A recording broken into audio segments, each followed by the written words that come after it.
Hello mahal kong mga kaibigan.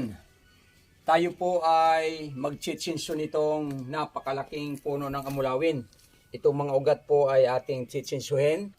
Para sa gayon ay ito ang gagamitin natin na bathroom at saka CR ng church. Kaya mahal kong mga kaibigan, panoorin po ninyo si Pastor Fegao na mag-chitsinso ng puno ng amulawin. Puputol-putulin po natin itong mga ugat para makuha natin ito, at sa gayon ay dito itatayo po yung banyo, yung tinatawag nating bathroom.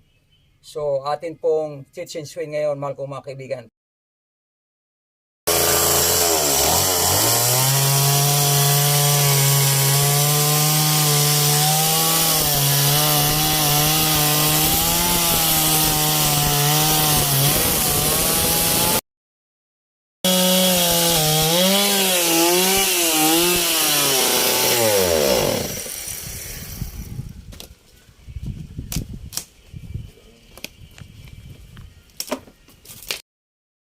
Marami na akong naputol, oh. Yan, oh.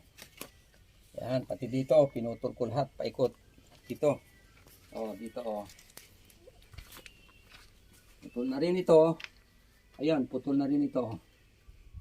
Ayan. So, mamaya, ay pag naalis na yung major na ugat,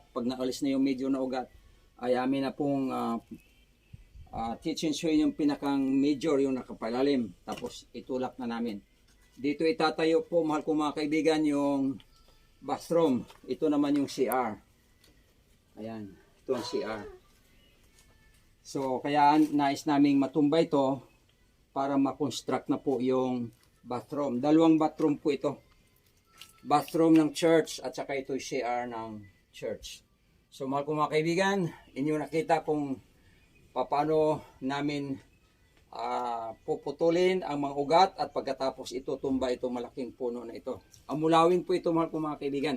So maraming salamat sa inyong panonood. God bless you. Hello mahal kong mga kaibigan. Ito po yung aming hinukay na puno ng amulawin. Oh. Ayun, oh, pinutol ko ng tsinso. Ayan, makikita nyo yung pinutol ng tsinso kanina. Ayan. Oh.